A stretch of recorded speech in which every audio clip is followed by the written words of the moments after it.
The emergency room doors burst open at 2:47 a.m., and Dr. Marcus Whitfield barely glanced up from the chart he was reviewing. 20 years of medicine had taught him that panic rarely helped anyone, even when chaos erupted around him. But when the paramedics rushed through with a small bundle wrapped in blankets, something shifted in the sterile air of Metropolitan General Hospital. Male infant, approximately 18 months old, severe respiratory distress, the lead paramedic announced, her voice tight with urgency. Found unresponsive in his crib. Mothers in the ambulance, completely hysterical. Marcus moved with practiced efficiency, his hands already reaching for the child before his mind fully processed the information. The hospital's fluorescent lighting cast harsh shadows across the tiny face as he lifted the blanket, and his world tilted on its axis. Those eyes, even half-closed and struggling, were unmistakable, deep brown with flecks of gold around the pupils, exactly like his own. The same slight widow's peak in the dark hairline, the distinctive shape of the ears. His hands trembled for the first time in his entire career. "Doctor?" Nurse Andrews stepped closer, concern etching lines across her forehead. "Are you all right?" Marcus forced himself to focus, pushing down the maelstrom of emotions threatening to overwhelm him. This child needed him. Nothing else mattered in this moment. "Start oxygen therapy immediately. I need vitals every 30 seconds. Someone get pediatrics down here now." He worked mechanically, his training taking over while his mind raced. The child's lips were tinged blue, his breathing shallow and labored. Croup, Marcus diagnosed quickly, possibly complicated by something more serious. He placed his stethoscope against the small chest, listening to the distinctive barking sound that confirmed his suspicion. "Temperature is 103.2, Andrews reported. "Heart rate elevated at 156. "Prepare nebulized epinephrine," Marcus ordered, his voice steadier than he felt. "And I want a full workup, blood tests, chest x-ray, the works." The treatment room became a controlled storm of activity. Nurses moved with synchronized precision, gathering equipment and medications while Marcus never took his eyes off the child. As the nebulizer began its work, delivering medicine through a mask carefully placed over the tiny face, the breathing gradually began to ease.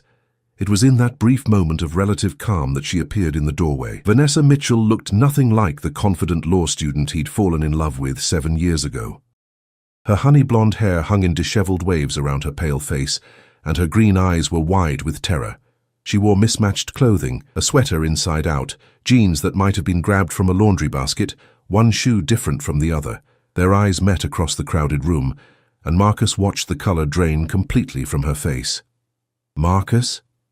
His name came out as barely a whisper, choked with disbelief and something that might have been dread.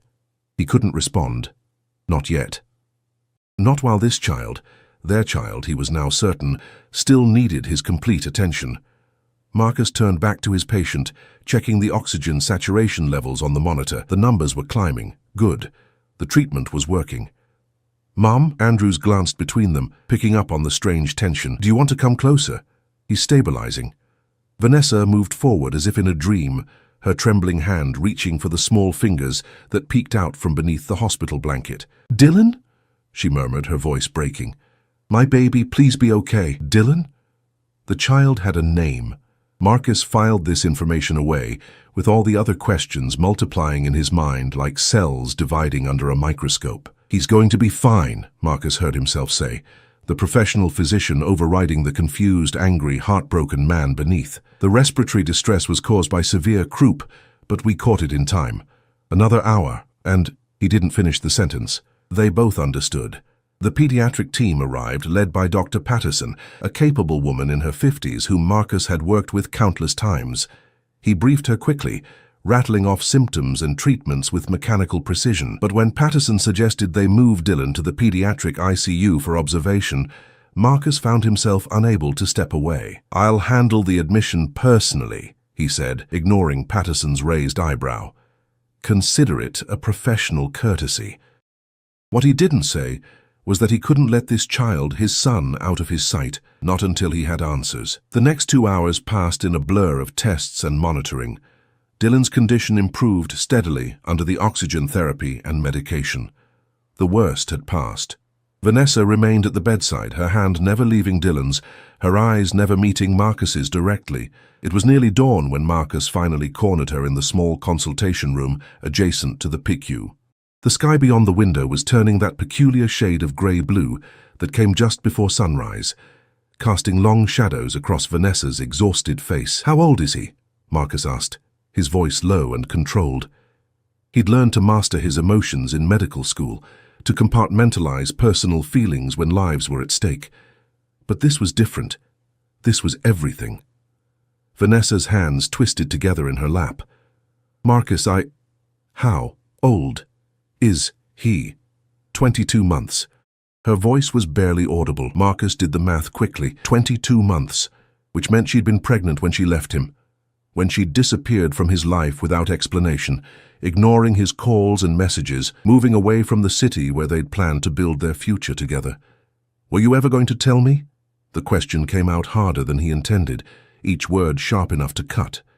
Tears spilled down Vanessa's cheeks, but she didn't look away this time. "I wanted to." "God, Marcus, you have no idea how many times I picked up the phone, how many letters I wrote and never sent." "Then why didn't you?" He leaned against the wall, suddenly exhausted. "Why keep my son from me for almost 2 years?" "Because I was scared." Vanessa stood abruptly, pacing the small room like a caged animal. "You don't understand what happened, what I was dealing with. I thought I was protecting him, protecting both of you."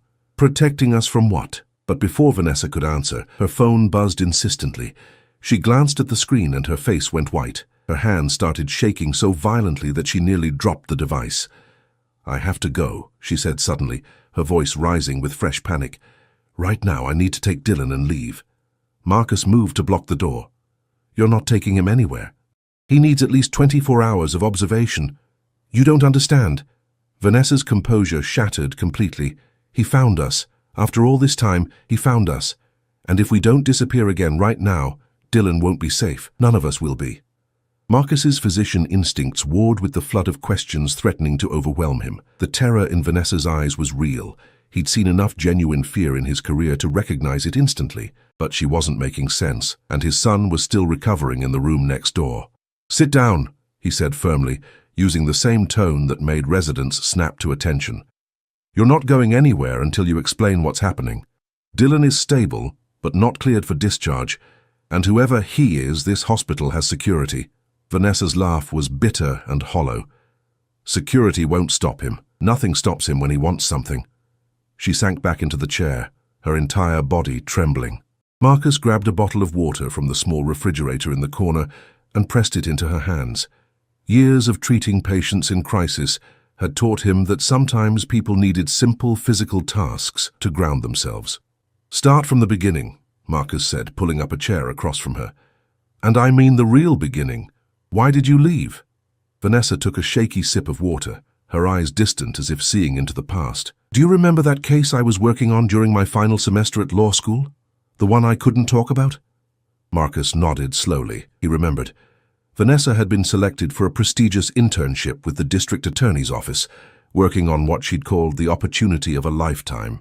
She'd become secretive, stressed, barely sleeping.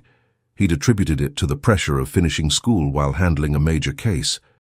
"I was part of the team building a case against Vincent Caruso," Vanessa continued, her voice barely above a whisper.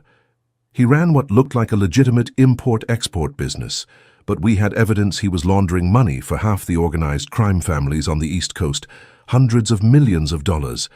I was reviewing financial documents, tracing shell companies, building the paper trail." Marcus felt his stomach drop. He'd heard of Caruso. Everyone in the city had. The man was untouchable, or at least that's what the newspapers had always implied. "We were so close to an indictment," Vanessa said, her hands clenching around the water bottle. "I'd found the smoking gun, a series of transactions that directly linked Caruso to 3 different criminal organizations. But then," she paused, swallowing hard.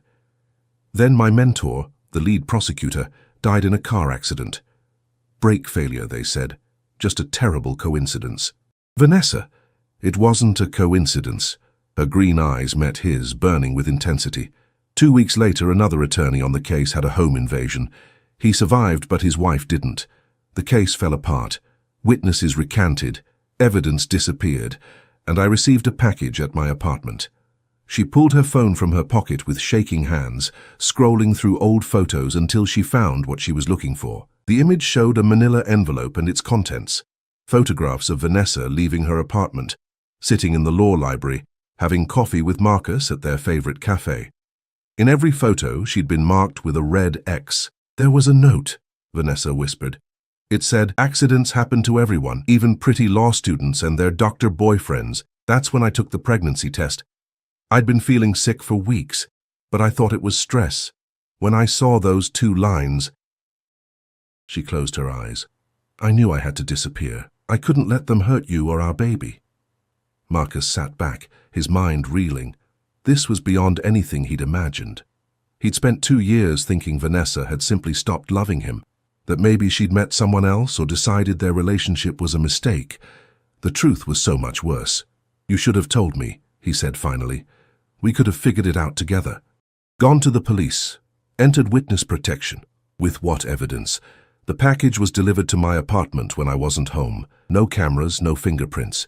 And Caruso's lawyers made sure every news outlet knew that the case against him was based on circumstantial evidence from overzealous prosecutors. Vanessa's voice dripped with bitterness.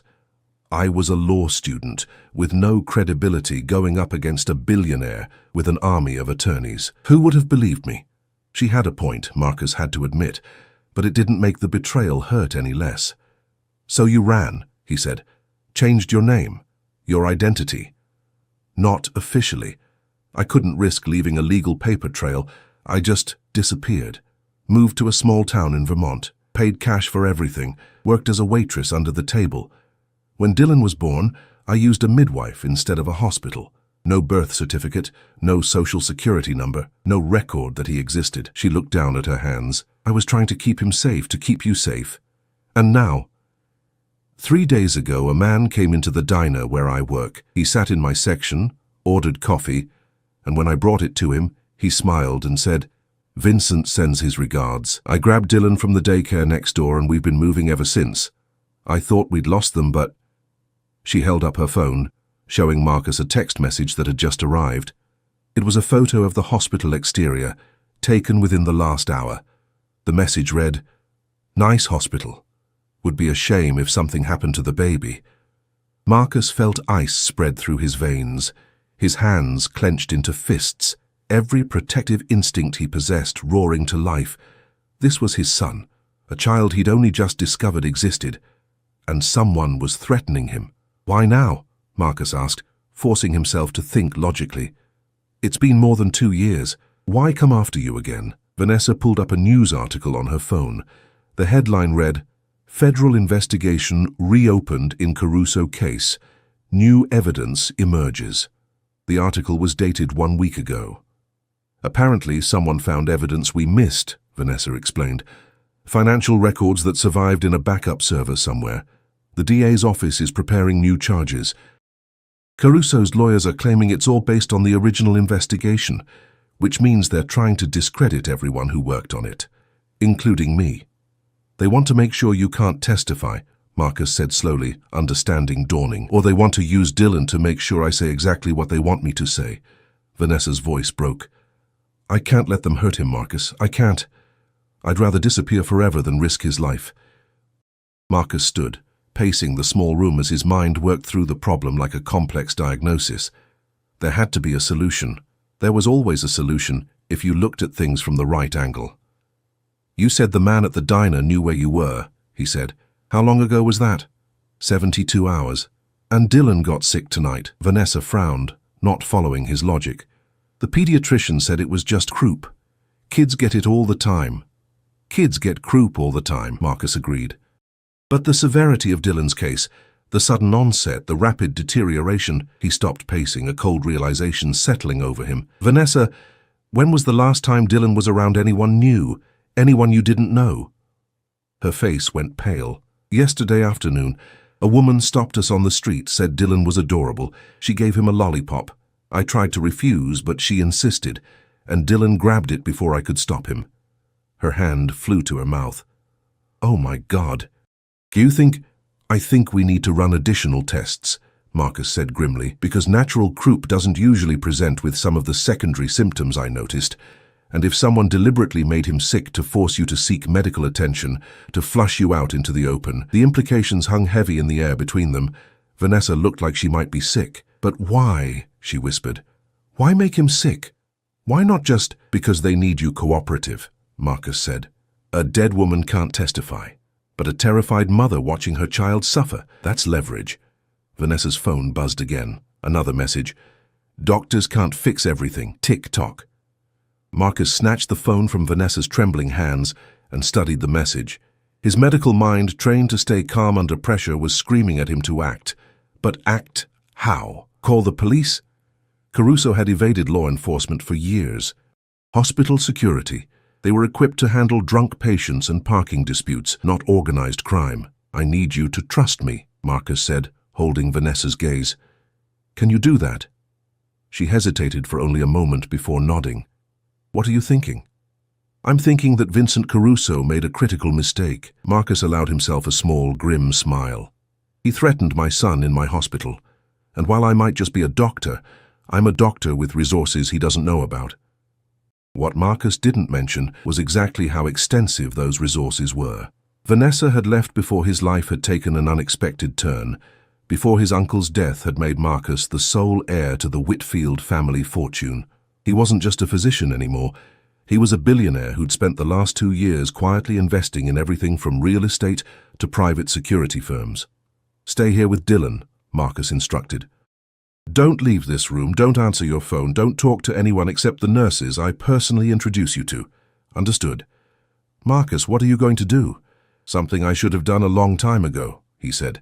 I'm going to make a few calls. The first call went to James Rutherford, head of Sentinel Security, a private firm Marcus had acquired 18 months ago. James answered on the second ring despite the early hour. Mr. Whitfield, is everything all right? I need a full security detail at Metropolitan General within the hour, Marcus said without preamble. Pediatric ICU, room 4. The client is a 22-month-old boy and his mother. Threat level is high. I want your best people, James. Former military experience with organized crime situations. Organized crime? James's voice sharpened with concern. Sir, perhaps you should consider... I'm not asking for recommendations, James. I'm giving you an order. And I need deep background research on Vincent Caruso, everything from his business dealings to what he eats for breakfast. I want to know his vulnerabilities. That's going to take time, sir. You have until noon. Marcus ended the call and immediately dialed another number. His second call went to Patricia Chen, the attorney who managed his legal affairs. Patricia had a reputation for being ruthless in a courtroom and even more ruthless in negotiation. She also had connections throughout the district attorney's office. Marcus, do you have any idea what time it is? Patricia's voice was groggy with sleep. I need you to find out everything about the reopened Caruso investigation. Who's leading it, what new evidence they have, and whether they're looking for witnesses from the original case. Caruso? Patricia was suddenly wide awake. Marcus, that's not the kind of case you want to get involved with. I'm already involved. My son is involved, so I need you to make this happen, Patricia. Today. The silence on the other end of the line was heavy with unasked questions. Your son. Marcus, you don't have... I do now. Make the calls, Patricia. Report back to me by 8 a.m. His third call was the hardest. Marcus dialed his college roommate, now Detective Trevor Michaels, with the city police department. Trevor had made detective 3 years ago and had a reputation for integrity that was rare in a department plagued by occasional corruption scandals. Mark? Man, it's not even 6 in the morning. Someone better be dead. Not yet, Marcus said darkly. But I need your help, Trev. Off the books. He heard Trevor sit up, the squeak of bed springs clear over the phone. This sounds serious. Vincent Caruso is threatening my son. Jesus Christ. Trevor exhaled sharply. Okay, I'm listening. Marcus filled him in on the basics, enough for Trevor to understand the danger without revealing everything about Vanessa's involvement. When he finished, Trevor was quiet for a long moment. You know I can't just arrest Caruso on a threatening text message, Trevor said finally, especially one sent from an untraceable number to someone who isn't even the alleged victim. I'm not asking you to arrest him. I'm asking you to help me understand what we're really dealing with. Is the investigation legitimate? Are there actually new charges coming? Or is this whole thing a setup to flush out witnesses? I'll see what I can find out, Trevor promised. But Mark, be careful. Caruso has people everywhere. If you push too hard, you might make things worse. They threatened my son, Trevor. Things can't get worse. By 7 a.m., the security team had arrived. 6 professionals who moved with military precision, taking up positions around the pediatric ICU. They were dressed in suits that didn't quite hide the fact that they were armed, and they made the regular hospital security look like mall cops by comparison. Vanessa stared at them in shock when Marcus returned to Dylan's room. "Who are these people?" "Insurance," Marcus said simply. "Dylan's still sleeping?" "He woke up about an hour ago, took some water, then went back to sleep. His breathing is so much better." Vanessa reached out and brushed a hand over Dylan's dark hair. The gesture was so tender, so maternal, that Marcus felt something crack in his chest. This was his family. He'd missed almost 2 years of his son's life, and he'd be damned if Vincent Caruso took another moment from them. "We need to talk about what happens next," Marcus said quietly, pulling up a chair beside Vanessa. "I've set some things in motion, but I need to know everything. Every detail about what you saw, what you found, what you know about Caruso's operation." "Marcus, I told you. You told me the basics. But if we're going to end this, I need specifics. Names, dates, account numbers, anything you can remember from the investigation." Vanessa looked at him with something like wonder. "You sound different. More, I don't know. Confident? Commanding?" Marcus gave her a wry smile. "A lot has changed in 2 years. My uncle died and left me his estate. Turns out the eccentric old man I thought was just a small-town doctor had been investing very wisely for about 40 years. I'm not just a physician anymore, Vanessa. I have resources, and I'm going to use every single one of them to keep our son safe." "Our son," Vanessa repeated softly, tears spilling down her cheeks. "I'm so sorry, Marcus, for leaving, for keeping him from you, for everything. I thought I was doing the right thing, but I just—" "We'll deal with that later," Marcus interrupted, not unkindly. "Right now we focus on Dylan. Everything else can wait."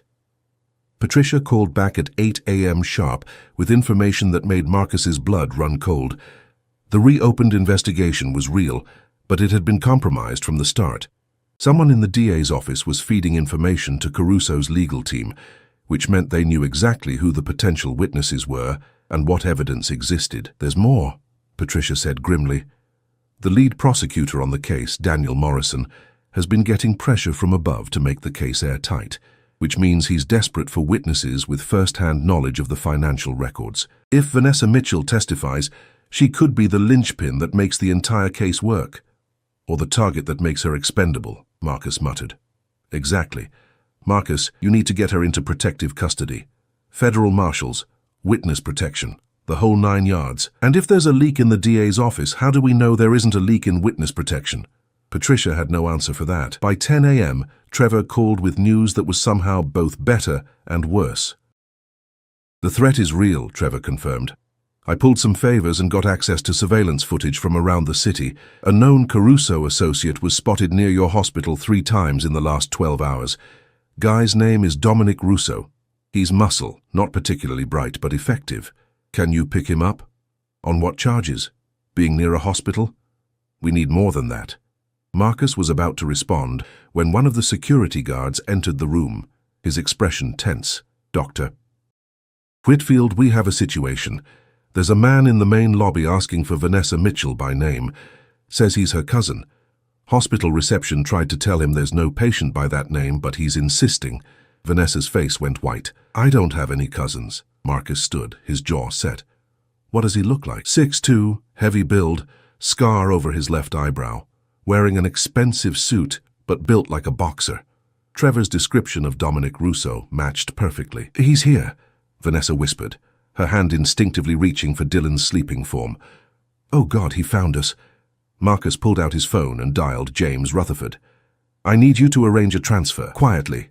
I want an ambulance, unmarked, no hospital logos, ready at the service entrance in 20 minutes. And I want a decoy ambulance at the main entrance at the same time." "Where are we going?" Vanessa asked. Marcus looked at her, then at his sleeping son, and made a decision that would change everything. Somewhere Caruso can't touch us. Somewhere with security better than a hospital and legal protection that even organized crime can't breach. We're going to my estate, and then we're going to end this once and for all." "How?" Vanessa's voice was small, frightened. "Marcus, you can't just—" "Watch me," Marcus said. His phone buzzed with a message from Patricia. "Found something. Caruso's operation has a weak point. Call me ASAP." Dylan stirred in his bed, his eyes fluttering open. When he saw Marcus, he smiled, a small, innocent smile that pierced straight through every defense Marcus had ever built. "Da?" the little boy said sleepily, reaching up with tiny hands. Vanessa gasped. "He's never called anyone that before. He doesn't even know." But Marcus was already moving, scooping his son into his arms for the first time. Dylan settled against his chest as if he belonged there, as if some deep instinct recognized the connection between them. "I've got you," Marcus whispered into his son's dark hair. "And I'm never letting go." The transfer happened with military precision. While Dominic Rousseau waited in the main lobby, growing increasingly agitated with each passing minute, Marcus's security team orchestrated a carefully choreographed exit.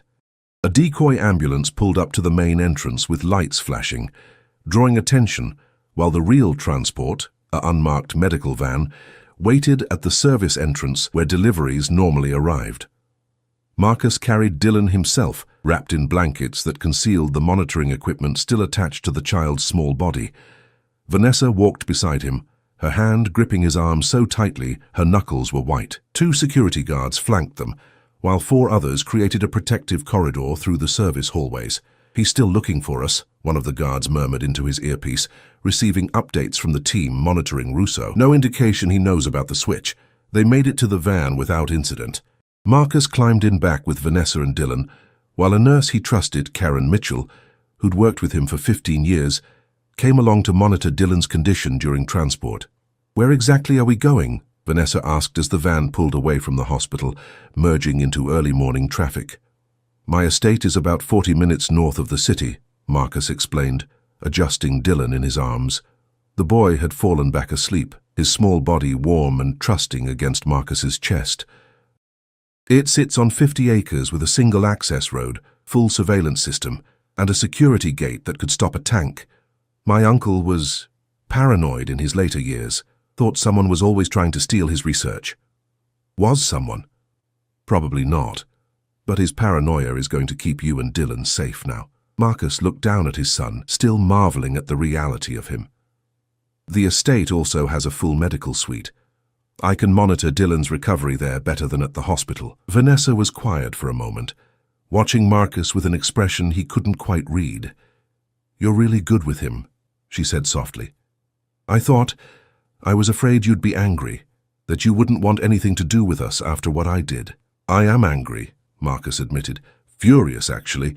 You kept my son from me for almost 2 years.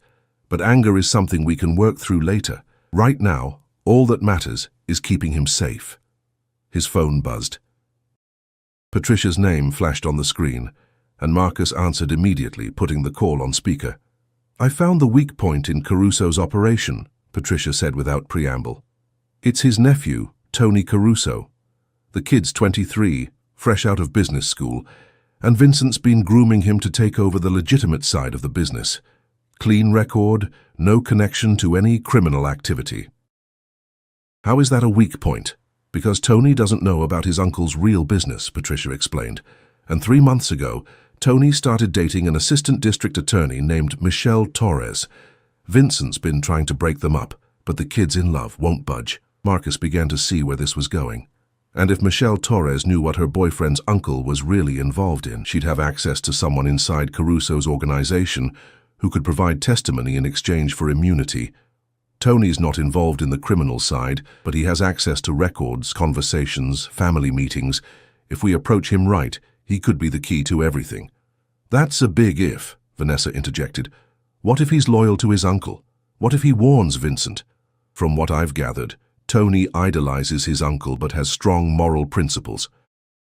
He believes Vincent is a legitimate businessman who's been unfairly targeted by prosecutors. If we show him the truth, the real evidence of what Vincent does, there's a good chance he'll do the right thing." Marcus thought quickly, his mind already formulating a plan. "Set up a meeting. Tell Michelle Torres I have information about the Caruso case that could help her investigation, but I need guarantees first. Witness protection for Vanessa if she testifies, immunity for Tony Caruso if he cooperates, and most importantly, complete secrecy until we're ready to move. If word gets back to Vincent before we have Tony secured— I understand, Patricia said. I'll make it happen. But Marcus, this is dangerous. You're painting a target on your back. The target was already there the moment Caruso threatened my son, Marcus replied coldly. Now I'm just making sure I hit back harder. The estate was everything Marcus had promised. The van passed through iron gates that looked like they belonged to a fortress, then wound up a tree-lined drive to a sprawling stone manor that seemed more English countryside than American wealth. Security cameras dotted the property, and Marcus spotted at least 3 more guards patrolling the grounds. It's beautiful, Vanessa breathed, staring up at the house. It's safe, Marcus corrected. That's all that matters right now. Karen helped them get Dylan settled in one of the upstairs bedrooms that Marcus had quickly converted into a makeshift hospital room. The medical equipment from his uncle's old suite, ventilators, monitors, medication supplies, had been gathering dust for months, but it all still worked perfectly. His breathing is excellent, Karen reported after a thorough examination. Whatever caused the severe presentation has completely resolved. I'd say another 24 hours of observation, and he'll be ready to discontinue supplemental oxygen entirely. Thank you, Karen, Marcus said. I need you to stay here for now. I can't risk you going back to the hospital and someone questioning where we went. Already figured that out, Doctor, Karen said with a slight smile. I brought my overnight bag. Besides, someone needs to make sure you actually sleep. You look like hell. She wasn't wrong. Marcus caught his reflection in the bedroom window and barely recognized himself. His normally neat appearance was disheveled, dark circles shadowed his eyes, and he needed a shave. He'd been running on adrenaline for hours, and it was starting to catch up with him. You should rest, Vanessa said, echoing Karen's assessment. I'll stay with Dylan. We'll both stay with Dylan, Marcus corrected. And we're going to talk, really talk, about everything.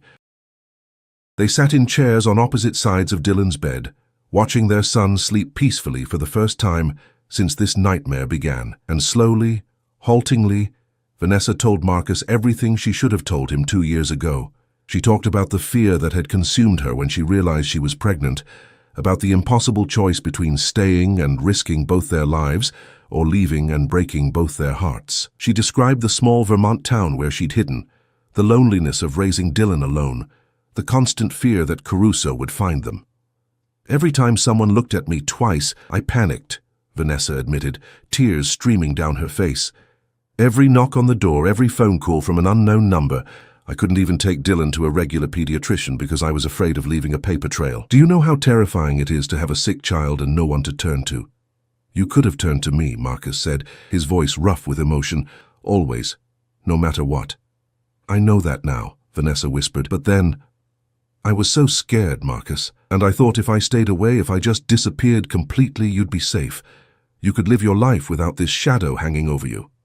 My life without you in it wasn't much of a life, Marcus said quietly. And now that I know Dylan exists— he looked down at his sleeping son. I can't imagine a world where I don't know him, where I'm not his father. You are his father, Vanessa said. Biology aside, you've done more for him in the last 12 hours than anyone else has done in his entire life. You saved him, Marcus, in every way that matters. The meeting with Michelle Torres and Tony Caruso happened 36 hours later in Patricia's downtown office. Marcus insisted on attending in person, despite his attorney's protests about safety. He'd left Vanessa and Dylan at the estate under heavy guard, but this confrontation required his presence.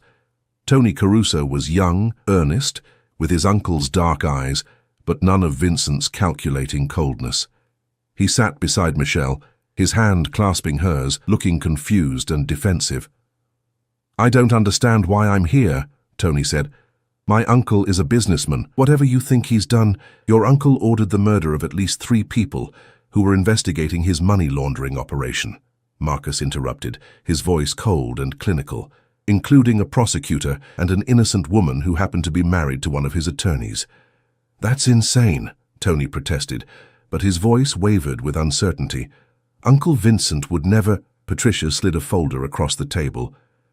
These are financial records showing wire transfers from shell companies controlled by your uncle to known hitmen. These are transcripts of recorded conversations where Vincent explicitly discussed eliminating witnesses. And these, she pulled out photos that made Tony's face drain of color, are crime scene photos from those murders. Michelle Torres put a hand on her boyfriend's arm as he stared at the evidence, his world clearly crumbling around him. Tony, I need you to listen carefully. If you have access to any records, any information about your uncle's business dealings, you could help us stop him. Permanently. Tony looked lost, devastated. I've been working on digitizing Uncle Vincent's old files. He keeps everything, says you never know when you might need documentation. There are decades of records in his home office. I've been scanning them into a secure cloud system. Marcus leaned forward. Can you get us access? I don't know if I can do this, Tony whispered. He's my uncle.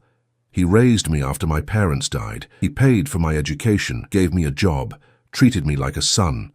He also threatens children, Marcus said flatly. He made my 22-month-old son sick to flush out his mother. He would have let Dylan die if it served his purposes. Tony's head snapped up, shock written across his features. Her child. Uncle Vincent went after a child. Show him, Marcus said to Patricia. She pulled up the threatening text messages on her tablet, showing Tony the photos of the hospital, the menacing words. Tony's hands shook as he read them. This is your uncle's real business, Michelle said gently. This is who he really is. And if you help us stop him, you can save yourself from becoming part of it. But you have to decide now, Tony. Once he knows you've seen this evidence, your life will be in danger too. The silence stretched for a long moment. Then Tony took a shaky breath and nodded. What do you need me to do? The plan came together with remarkable speed once Tony agreed to cooperate. He would continue working on digitizing his uncle's files, but now he would flag anything relevant to the criminal investigation and provide copies to the district attorney's office. More importantly, he would wear a wire to an upcoming family meeting where Vincent was scheduled to discuss handling the Mitchell problem. We'll have federal agents standing by, Michelle explained. The moment Vincent says anything incriminating on tape, we move in. Full arrest, all charges filed simultaneously. We'll hit him with everything at once. He won't have time to destroy evidence or intimidate witnesses. And Vanessa? Marcus asked. What about her safety? Witness protection is already approved, Michelle assured him. The moment we arrest Vincent, she can come in and give her testimony. Combined with Tony's evidence and the recordings, we'll have an airtight case. How long? Marcus demanded. The family meeting is in 3 days, Tony said quietly. Uncle Vincent always holds them on Sunday evenings at his estate. 3 days. Marcus could keep Vanessa and Dylan safe for 3 more days. Those 3 days were the longest of Marcus's life. He barely left the estate, spending every moment he could with Dylan. He learned that his son loved applesauce but hated peas, that he could already count to 5, that his favorite word was more, and he used it constantly. Marcus read him stories and played blocks on the floor, and marveled at every smile, every laugh, every tiny achievement. And slowly, carefully, he and Vanessa began to rebuild what had been broken between them. They talked late into the nights after Dylan was asleep, working through hurt and anger and fear. It wasn't easy, and Marcus knew it would take time to fully heal the wounds her departure had caused. But with every conversation, with every shared moment caring for their son, the path forward became a little clearer. I never stopped loving you, Vanessa admitted on the second night, sitting beside Marcus on the terrace overlooking the estate grounds. Even when I was hiding, even when I was terrified, I never stopped. I never stopped either, Marcus said quietly. I tried. God knows I tried to move on, but nothing felt right. No one felt right. It was always you. Sunday evening arrived with the weight of inevitability. Marcus, Vanessa, and Patricia gathered around a laptop in Marcus's study, listening to the live feed from Tony's wire. They could hear the young man's nervous breathing as he entered his uncle's estate, hear him greeting family members in the marble foyer. Then Vincent Caruso's voice came through, smooth and cultured. Tony, good of you to come. Let's talk business. For 45 minutes, Marcus listened to what sounded like a normal family business meeting, discussion of quarterly profits, expansion plans, hiring decisions. He was beginning to think Vincent was too smart to say anything incriminating when the topic finally shifted. Uncle Vincent, Tony said, his voice carefully casual. "I heard some concerning rumors, something about problems with an old investigation." "Nothing to worry about," Vincent replied. "Just some loose ends from a case years ago. We're handling it." "Handling it how?" There was a pause. Then Vincent's voice dropped, taking on a harder edge. "The same way we always handle problems, Tony. The Mitchell woman knows things she shouldn't. Can't testify if she can't be found. And if she still proves stubborn, well, people care more about their children than they do about testifying." Marcus's hands clenched into fists. Even hearing it through a recording, the casual malice in Vincent's voice made his blood boil. "You mean—" Tony's voice shook convincingly. "Uncle Vincent, are you talking about hurting a child?" "I'm talking about doing what's necessary to protect our family," Vincent said coldly. "Sometimes that requires difficult decisions. You're old enough to understand that now, Tony. In this business, sentiment is a weakness." "That's enough." Michelle Torres's voice came through another channel they'd been monitoring. "We have him. Federal agents are moving in now." Through the laptop speakers they heard shouting, the crash of furniture, Vincent Caruso's voice rising in fury as agents stormed his estate, Tony's panicked breathing as he was quickly escorted to safety. And then, finally, the words Marcus had been waiting to hear. "Vincent Caruso, you're under arrest for conspiracy to commit murder, witness intimidation, racketeering, money laundering." The list went on and on. Vanessa collapsed against Marcus, sobbing with relief. "It's over." "Oh God, it's finally over. It's over," Marcus confirmed, wrapping his arms around her. "You're safe. Dylan's safe. We're all safe." The aftermath moved quickly. With Vincent Caruso in federal custody and overwhelming evidence against him, his entire organization began to crumble. Associates turned on each other, cutting deals for reduced sentences. Shell companies were seized, assets frozen, decades of criminal activity unraveled in a matter of weeks. Vanessa gave her testimony, her courage in the courtroom earning respect even from Vincent's former defense attorneys. Tony Caruso cooperated fully, his immunity deal holding despite his uncle's attempts to paint him as a traitor. And through it all, Marcus stood beside Vanessa, a steady presence and unwavering support. 6 months later, Marcus stood in a small courthouse in Vermont, watching as a judge officially recognized him as Dylan's father. The birth certificate had been filed, the paperwork completed, the legal reality finally matching the biological and emotional truth. Dylan, now over 2 years old and thriving, sat on Marcus's shoulders, giggling and grabbing at his father's hair. He'd grown so much in the past months, his vocabulary expanding daily, his personality emerging bright and curious and fearless. "How does it feel?" Vanessa asked, slipping her hand into Marcus's free one. On her left ring finger, a diamond caught the light, the engagement ring Marcus had proposed with just 2 weeks earlier. "Like coming home," Marcus said simply. "Like everything finally makes sense." They'd decided to start fresh in a new city, far from the shadows of Vincent Caruso and everything he represented. Marcus had sold his uncle's estate and purchased a smaller home near the ocean, where Dylan could grow up with sand between his toes and the sound of waves as his lullaby. He'd taken a position as head of pediatrics at a teaching hospital, finding joy in mentoring the next generation of doctors while still maintaining his clinical skills. Vanessa had returned to law school, determined to finish her degree and become the prosecutor she'd once dreamed of being. This time, though, she specialized in child advocacy and victims' rights, channeling her traumatic experience into protecting others. But the real miracle was Dylan. Despite everything he'd been through, he was happy, healthy, and loved beyond measure. He had his father's analytical mind and his mother's determination, and he approached the world with a fearless curiosity that made both his parents simultaneously proud and terrified. "Da!" Dylan shouted from his perch on Marcus's shoulders, pointing at the ice cream shop across the street. "Ice! Ice! I think someone wants to celebrate." Vanessa laughed, squeezing Marcus's hand. "Then we celebrate," Marcus agreed, lifting Dylan down and taking his small hand, "because we have so much to celebrate." As they crossed the street toward the ice cream shop, the three of them together at last, Marcus thought about the night 6 months ago when he'd rushed to save a desperately sick child and discovered he was saving his own son. The fear, the anger, the overwhelming love that had crashed over him in that moment. He'd spent his entire career saving lives, but on that night, Dylan had saved him, had given him a reason to fight, a purpose beyond medicine, a future he'd stopped believing was possible.